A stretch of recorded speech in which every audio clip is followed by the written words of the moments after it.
Welcome to another episode of Relentlessly Resilient, where real people share their real-life experiences and the tools they've developed to move forward and live their best lives. I'm Jenny Taylor. And I'm Michelle Scharf. Today we have with us Melissa. Melissa, welcome to our show. Thank you for having me. It's an honor. You're welcome. An honor. Tell us a little bit about you. Well, I am a mother of 4 boys, 46, and I'm a native Utahn, except I'm an Army wife. So I spent many years, over 12 years, out of the state of Utah. So I kind of claim Colorado as my state. All right. No offense to Utah, but let's see. I struggle with a couple of really severe neurological diseases. And so that makes me disabled. I'm not able to work. However, it has allowed me to really dive into my passion, which we're going to be talking about. So, well, I'm excited to get started on that. You're resilient in your daily life and having to face your health issues. That's kind of how we met, is we became Facebook friends. And you have a group called Warrior Strong. That's correct. And you make lots of great memes that I like to reshare often. Thank you. Steal them all the time from you. Well, I try not to meme it up.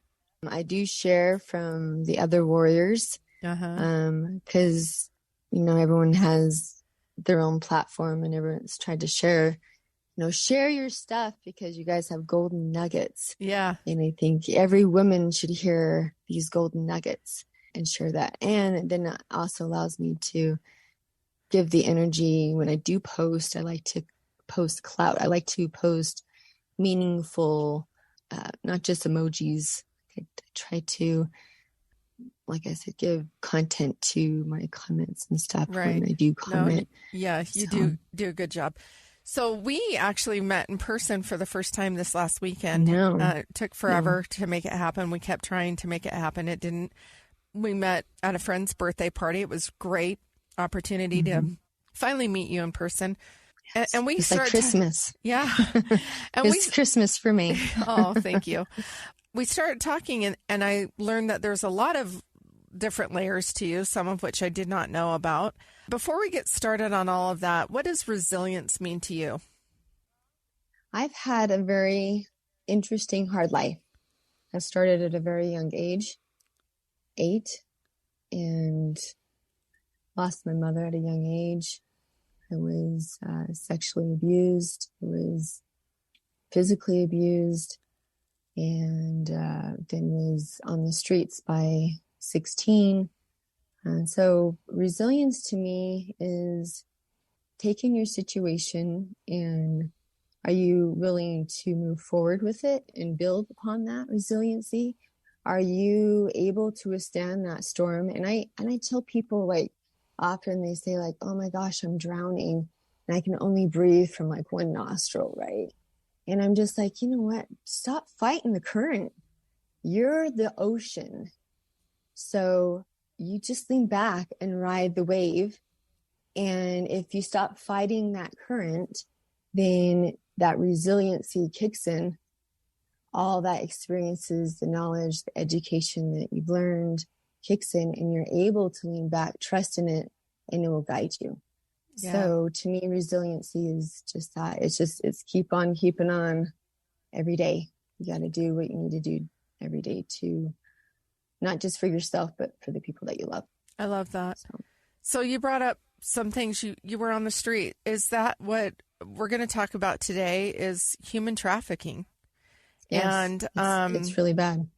And you have some particular feelings about it and want to be able to educate people on some terminology related to human trafficking. Do you have a personal experience with this when you say you were on the streets? Yes. So my trafficking, really my exploitation, because there is a difference between the terminology. So I more or less, my exploitation of it is different than what it looks like now. Back then, we didn't have the internet. And the internet just came out and nobody was on it. So, and it wasn't being used for what it's being used now. What I see it trafficking, exploitation in a whole different light now because of the internet. I see it like COVID really, I knew about it, was really passionate before, worked in Colorado a little bit with it and wrote stuff up about it. Colorado is a lot different than Utah. Coming back to Utah, I was just shocked. I was blown away by what I was witnessing, particularly online.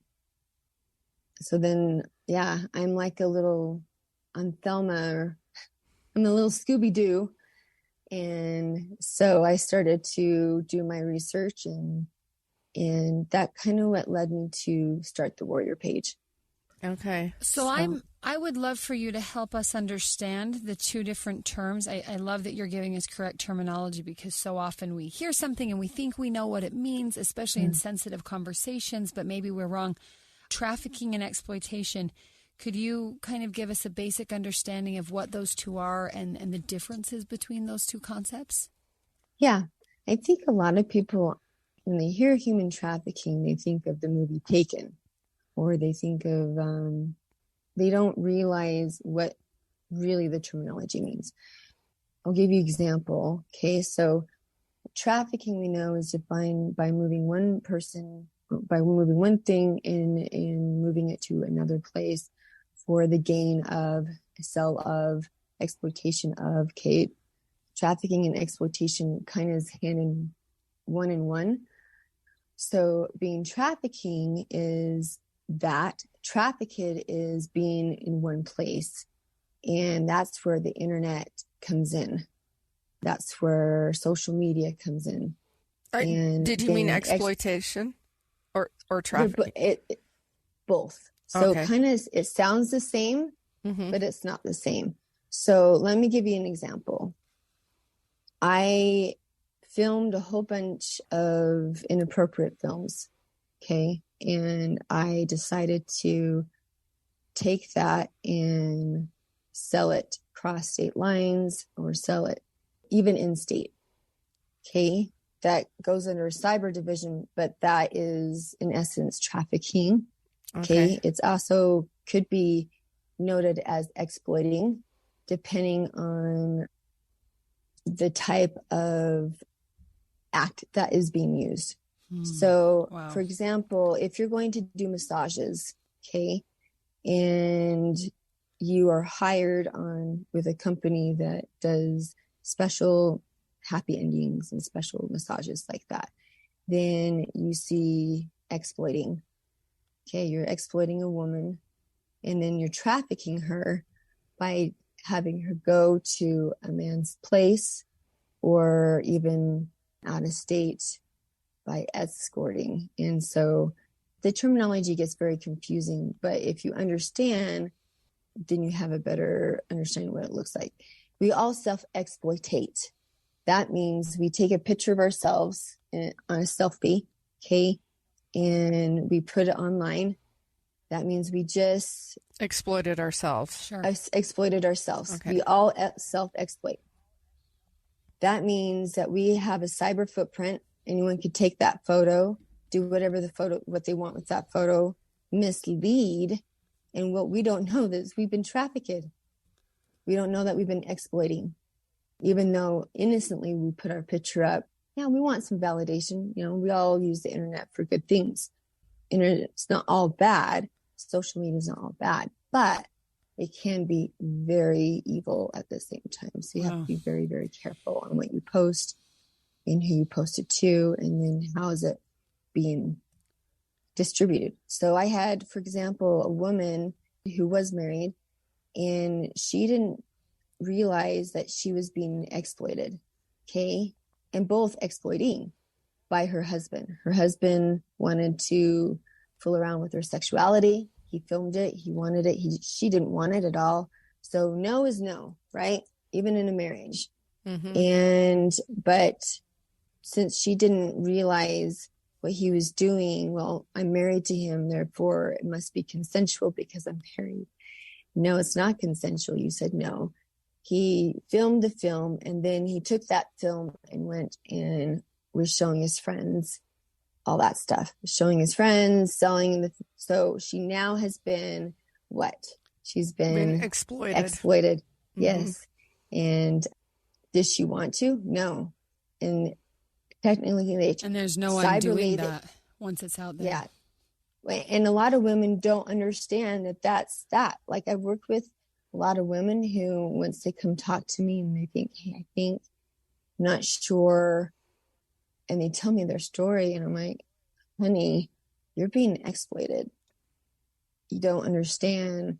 And this grooming process, and it's groom, and it's really shoved down in Utah. I think Utah's got a huge problem, and the numbers are not being correctly, they're misrepresented, because the state is using sexual abuse victimization category, and then they're not lumping it with the trafficking, which is the same thing. So I serve on the board for the fundraising arm of the Children's Justice Center, and we are seeing an increase in both human trafficking and exploitation and sextortation, where people are being sextorted from images that they've shared and then are using that against them to blackmail them for money. Yep. And these people sextortion. And sextortion it's children. Is huge. It's, we're seeing it with children, but we aren't seeing these numbers reported in the media. We are, I sit on this board, and so I'm able to, I'm privy to certain information. And I'm always a little bit surprised. And we are going to be doing an upcoming series on this. It's going to be a 3-part series. So I'm glad that we're getting started talking to you. That'll come out probably in September. But tell me what you feel like the problems are. Well, actually, before we get started on that, we're going to need to take a quick break. We're not going to be able to have the time to get into all of those details. So let's take a quick break. And when we come back, let's talk about that.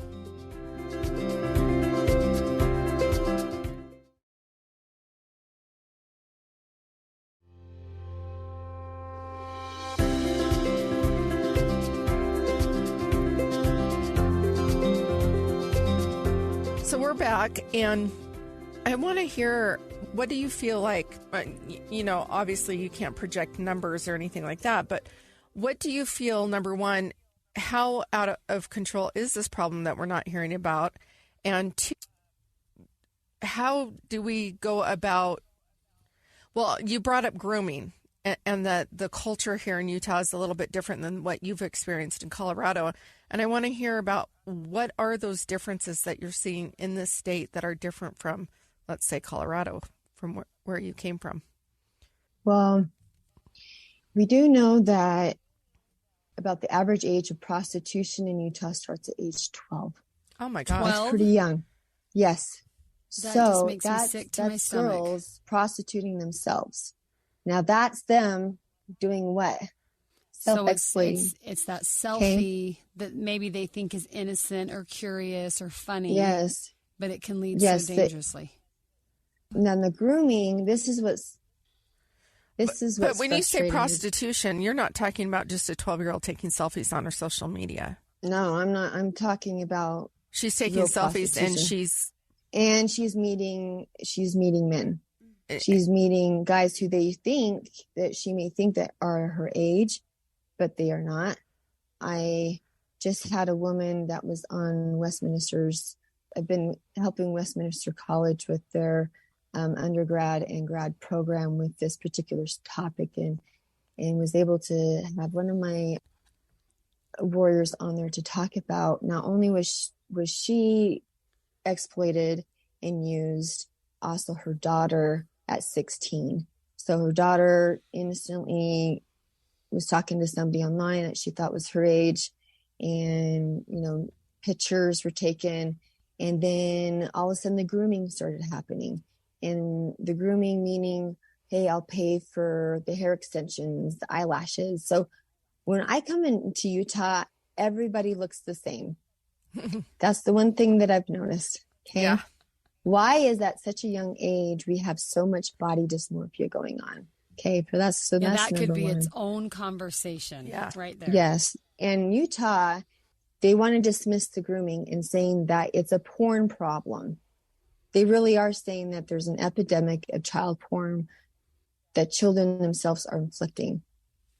And I'm just like, I don't believe that at all. Okay, why is there such a big high porn problem in Utah when you have children, particularly that I know, with child protective services that have been like, okay, here's the proof.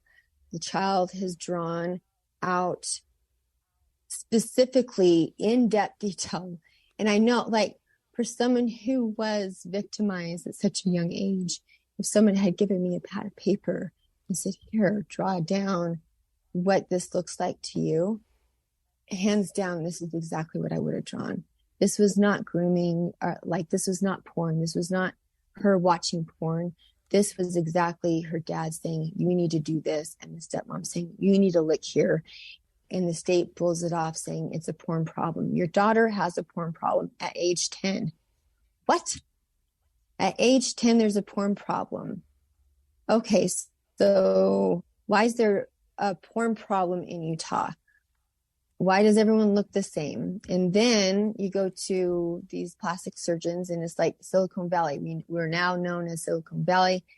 And there's girls going out there even wanting their eyes to be fixed to look like they're anime.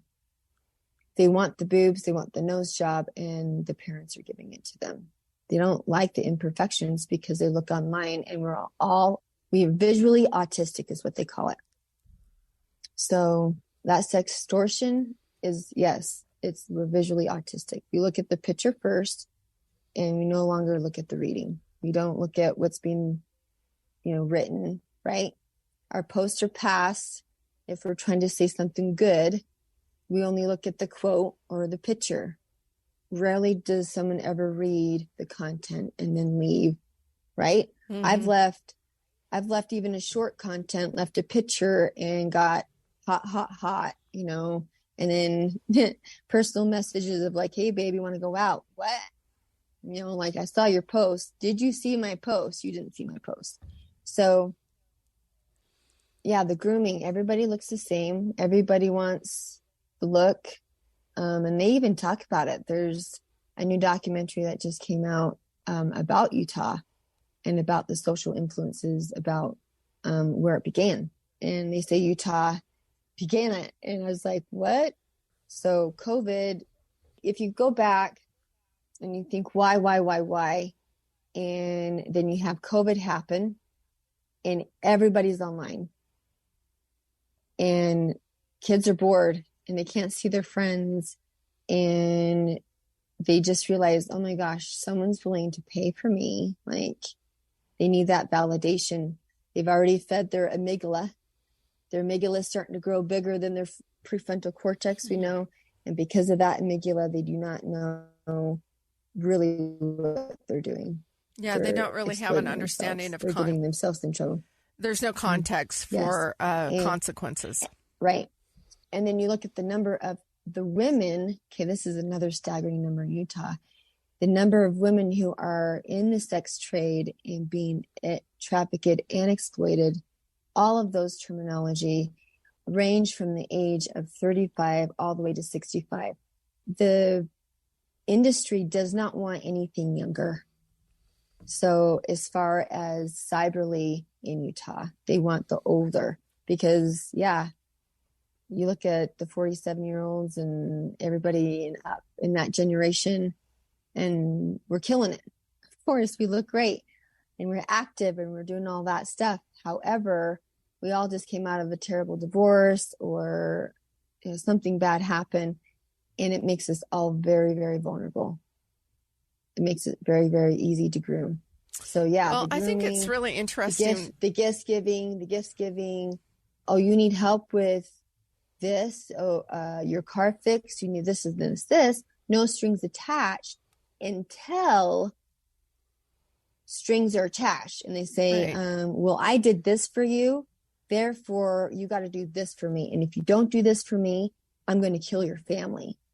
or I'm going to let everybody know and show everyone the pictures that you sent me. Like, that's sextortion. There's so many different ways that this continues, and round and round and round we go. Westminster College really did an extensive study and sadly could not get really good, sufficient reporting numbers in the state of Utah. And I'm not surprised.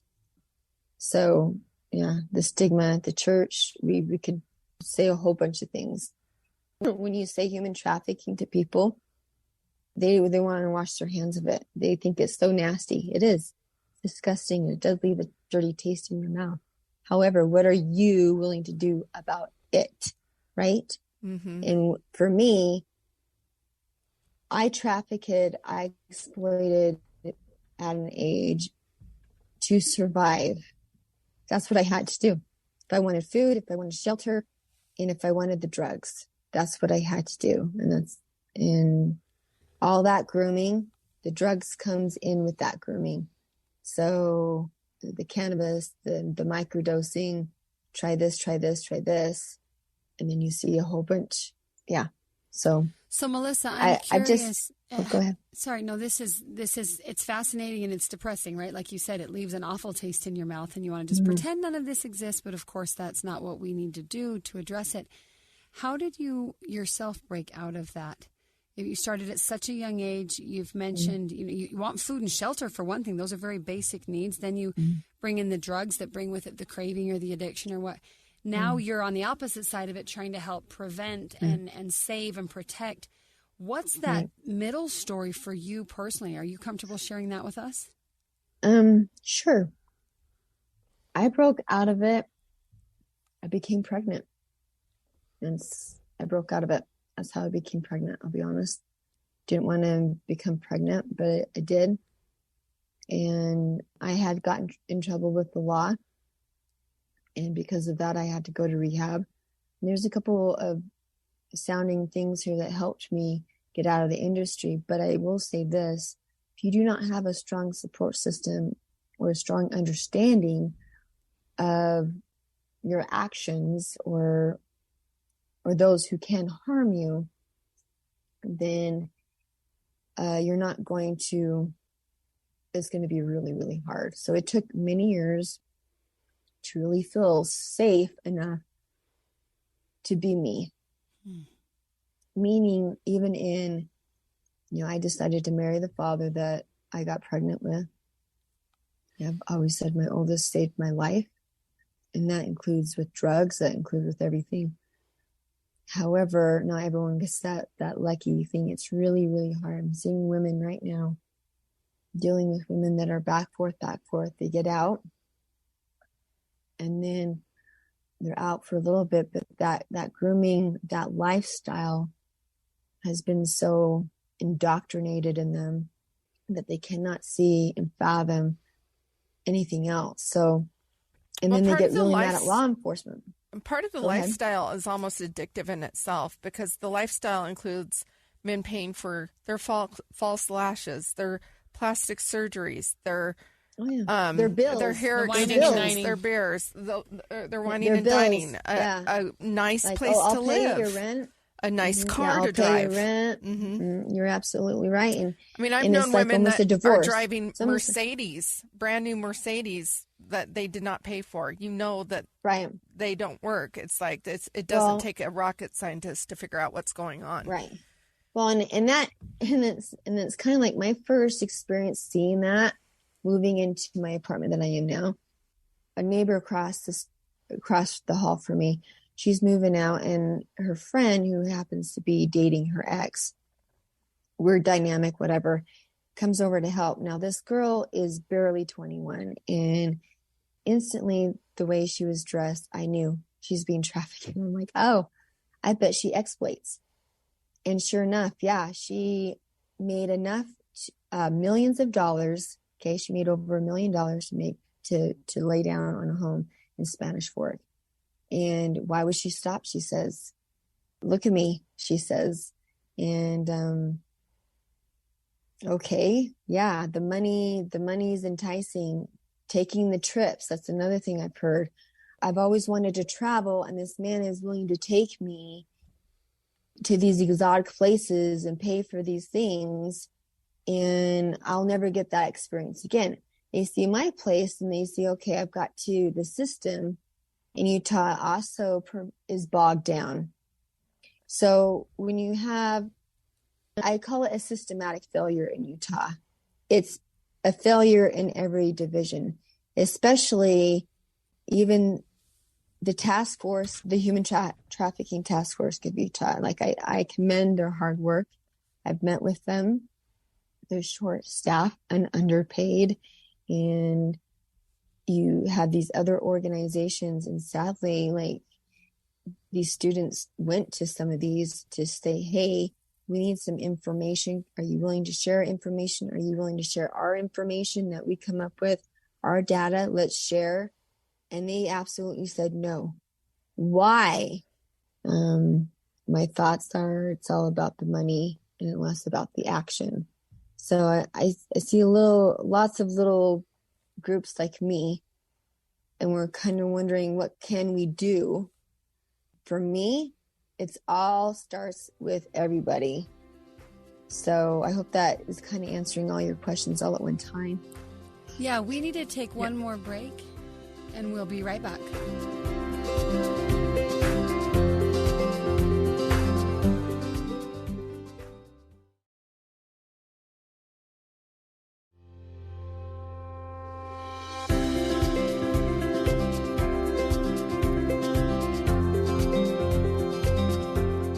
And we're back. I'm wondering, Melissa, let's talk for a minute. Obviously, there's a lot that needs to be done on the legal side of things, on the justice side of things, on the national side of things, on the local side of things. What if I'm mom? What if I'm raising kids? What if I'm a teacher and I interact with the young people in my classroom? Or I'm a neighbor and a friend, an aunt, whatever I am. Are there some pointers you could give us as how we can educate the young people in our lives, and how we can maybe help them be aware and keep themselves safe, and how we can maybe help protect our families and our communities? Because this is awful, and I agree, a lot has to be done at higher levels than any of us. But where does, I love that you said it all starts with all of us. Okay, where does it start in my home? What are maybe some resources or some educational counsel you might give me to help my children be aware and protect themselves from this to the degree that they can, or to the degree that I can help protect them as a mother? Right. I'm noticing, first off, it's about communication. Okay. So that's my degree is communication, which encompasses everything. When I say communication, are you communicating with your children, for one? Are you actively involved in what's going on in their life? Do you know who they are talking to, who they are playing with on their games? Ask them. See if you can meet these people. And then ask them, hey, what's going on in school? Because I have learned so much from my 16-year-old that the slang that was used and the terminology used for certain things back when I was his age is definitely not the same as it is today. So as adults, we're clueless because we don't know the code names anymore. So learn the code names. Have a conversation with your children and be very blunt about this topic. Let them know the terminology. The terminology is different. It looks different. It feels different. And then next is when I say it starts with you. When you're at the grocery store and you see, I'm going to just say a woman, and she's dressed in practically nothing. And maybe she's acting crazy. I don't know. Maybe she's acting normal. Let's say she's wearing practically nothing. Before you make a judgment, first impressions, right? Think to yourself, does she have to wear that? Does she want to wear that? Is she being noticed? Why is she wearing that in the middle of winter? And then what do we do? And then do I ask her that question? Do I have that conversation? Actually, yes. Actually, you do. You be very blunt. So I've been so blunt that I've been on the Vegas Strip, and you can tell who belongs to who by matching. If they either have coats, don't coats, they have matching shoes, they have matching, right? And they belong to certain things. I've even asked them quietly, are you okay? Like, do you need a coat? You just start be nice. Kindness goes a long ways. And when you're kind, guess what? You're going to find out more information than what you would find out if you passed judgment and talked in such a manner. Yeah. So they don't want to hear judgment. They want to hear nothing but kindness. Yeah. That so kindness it starts with us. And then for me, my warrior page, since I have shared my vulnerability on there and I keep sharing it, it's allowed women to come and personally ask questions. Now, if you just give them a 1-800 human trafficking number, they're not going to use it. They want to first establish a safe relationship with somebody. Okay, because they don't have it with anybody else. They may not have it with anybody else. What support system do they have? You need to find out what support system they have. I started the warrior page with a number one girl that was being very trafficked and exploited at the same time, drugged, name it, all that stuff. I've helped women go and help report their rape, including like the huge one that's going on right now in Utah with one particular social app. I guess, you see all those social group apps that you see online, Facebook, and they can be good. Those they apps can be used for those events. Right. Oh yeah, they are used 100% to victimize, to re-victimize, to groom. This sounds like such a complicated issue because you've got ages from probably younger than 12, but let's say even some girls start exploiting themselves at 12 and find themselves into this trouble and into a situation where they're being human trafficked. Mm-hmm. It's complicated. And I like what you said about showing kindness and compassion, but not everybody's going to really feel comfortable with putting themselves at risk. The other part of this is a complicated issue, and it's hard because when you're talking about women or men, because it doesn't happen to just women, they are being human trafficked. So some of the movies that we've seen, some of the documentaries or things that we see where the victims are then like so heroically pleased with being brought out of the situation, those are inaccurate. I've watched a lot, and I used to be involved with a local company here, and I was just exposed to a lot of Attorney General ICAC nationwide meetings as part of my job. It's so unrealistic, the Hollywood version of the rescue, because these are people that have been taught to not trust people. Mm-hmm. So I do understand that you're saying, be kind, find compassion, but I don't really know even, like, you may have better success with that, and you may understand what it's like to put yourself in the middle of a woman and her John on a Las Vegas boulevard. I wouldn't feel comfortable putting myself in that safety, and I kind of feel like it's just not my business, right? Because we've also been groomed, those of us who are not a part of this lifestyle, that they are somehow choosing this. And in some aspects, and in some aspects, maybe they do, but in other aspects, it becomes a point where even if they thought that they were maybe choosing it in the beginning, you're right, they were groomed. And secondly, at some point, they realized this is not a healthy, good place that's safe for me. But now I'm so trapped, I can't get out. And so it is a complicated issue. I understand that you are a part of an organization that's going to be having an awareness. What did you say? Well, it's it's through EXITUS, and it's EXITS, like EXITS. Yeah, like I'm going to exit, but US at the end. So EXITUS. Okay, exit US. Yeah. EXITUS, yeah. This is a problem that's not going to go away overnight. This is like the second number one $1 billion industry next to illegal drug trafficking. Like it's well, that we have big. more people in human slavery today than we did in all of the times of slavery in the past, which is a daunting thought. But I do know we're all coming to the same consensus, and we all know a little bit more. It makes me extremely sad that if the state's saying, oh, the children, they're not being groomed, they just have a porn problem, and the state has come to say that and thrown out cases with the Child Protective Services with some of my warriors. They have said that. It's just because it's a porn problem. Okay, well, what are you going to do about this porn problem? Where did the porn problem come from? So that's... that could start us down a whole nother rabbit path. Right. You and I are both single.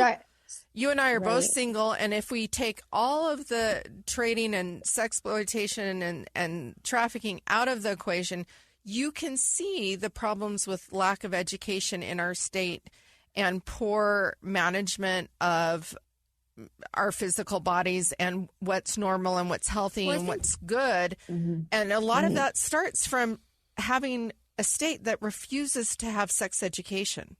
We don't educate our kids. We don't educate as a childbirth educator, I was educating women who were on their second or third kids, and they were complaining. They're like, I'm looking forward to postpartum. I don't have to have sex for 6 weeks.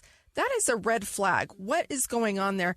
And oftentimes I would find out that they've never enjoyed sex. They've,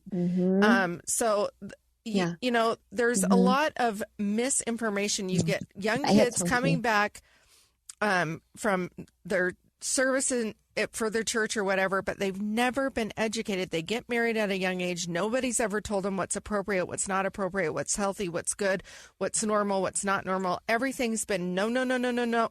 Oh, go here. Right. Here you go. Right. And neither one knows anything about their own body. Needless to say, they have no idea about their partner's body, right? Right. And now we're seeing a different problem. And that problem is now that I've been forced into the dating world from losing my spouse, I am finding a lot of people that are going through divorce. They have these unhealthy boundaries. They have unhealthy ideas. They still haven't been educated. They don't understand anything about it. And then they're getting in relationships or they're not getting in relationships. What they're doing is there's a real subtle but very loud, if you're involved in the singles world, there's a very loud sexual revolution going on, but it is really unhealthy. Toxic. It's super unhealthy. It feeds the industry. It actually feeds the industry. Yeah. I'm like, you're part of the problem. Do you not see that you're part of the problem? Well, right. And it's gotten really unhealthy. Absolutely. Yeah. And they're saying, well, I don't want to ever get married because I can have sex with whoever I want because we're willing to give it, for one, and chivalry's dead. It's woke. Lots of things are woke. And you asked about, as a mom, what you can do. Be brutally honest with your children and get to know what they're learning in school. Get to know their lingo, okay? So that you guys can have a conversation. And then teach them about kindness.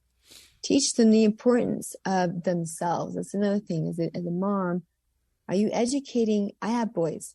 I educate my boys on their value because it's just as important for women to know their internal value. It's important for men to also know that as well. Absolutely. So we need to also encourage masculinity in a good, positive way. Absolutely. Are we doing that? I don't see that. And femininity as well. Men bashing. The beauty of, yes. All I see is men bashing. Where it's like, whoa, wait. Are we giving these men the opportunity to even read us, to get to know us, to seek into our femininity? Because by nature, that's how it's supposed to be. I was talking that's how it is. With a gentleman at that party that we were at, and I said, she doesn't have healthy boundaries. And you need to set the boundary, and the boundary's for you. So we had this whole conversation, and he was like, oh my gosh, you're right. And he's like, I think you're the first woman that, he goes, I hear all the time about how it's us men, it's us men, it's us men. And he's feeling like, how am I ever going to create connection? Because everything's my fault. And I'm like, I don't think you're in a healthy relationship, and I don't think it's you. Yeah. So we had a really great conversation, and he was like, I've never heard a woman say that it's not all the man's fault. I'm like, look, you have to have healthy boundaries, but those boundaries are for you.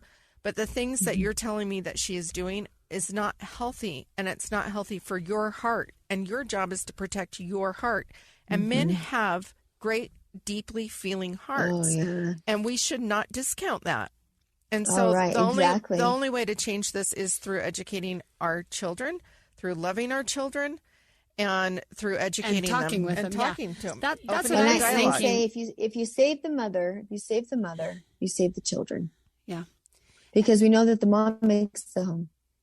We know that mom dictates lots of things, right? I think so much really responds to it. So much of what we've talked about today has been about awareness, communication, and that kindness. And are we communicating about these difficult subjects in our homes, in our schools, state legislature aside? Are we doing what we can do within those conversations? I love you said, be brutally honest about the conversation, in the conversation. Right. And then that raises the awareness so that we can have the conversation. And then, then that kindness has a place to go. But if we haven't built that connection, then there's nowhere to put that. So thank you for sharing this with us. Like, just real fast, I would love the districts to say, instead of doing a vape campaign, okay, do a trafficking campaign. Let's spend the whole year teaching the high school and junior high students, even the elementary students, to value themselves, okay? Teach them that what they're doing is not right, because it's such a young age. They're wanting to look a certain way. They're looking for that validation, like you mentioned. Suicide ideation's high. Are we, instead of campaigning against, and I'm not saying we should campaign against vape, but do you understand, wouldn't it be great if we got into the high school and was able to really have a deep conversation about it? Well, and as we increase it, it might be an uncomfortable conversation, but we've got to have it. We've got to start doing something. Yes. Well, I really appreciate, and that's just it. I really appreciate you coming on and talking about us. To go over it again, Jennifer Drummond, who is not here today, but is the person with EXITUS. EXITUS. EXITUS.com to prevent human trafficking. We are not for sale. People are not for sale. Thank you for coming on. We just really appreciate it. If you've liked what you've heard, you can subscribe to free for our podcast on any platform that you get your podcast on. If you know of someone, or if you have a real story about your life that you're willing to share, please contact us at Relentlessly Resilient on Facebook, or at Relentlessly Resilient Podcast on Instagram. There is a box where you can click to have a 15-minute call with me, pitch your story, and we'll see when we can get you scheduled and on the air. We'd love to hear from you. And remember, whatever you do today, remember to be kind. You have no idea the struggles other people are dealing with in their lives. Take care, everybody. Have a great day. Thank you. Thank you, Melissa.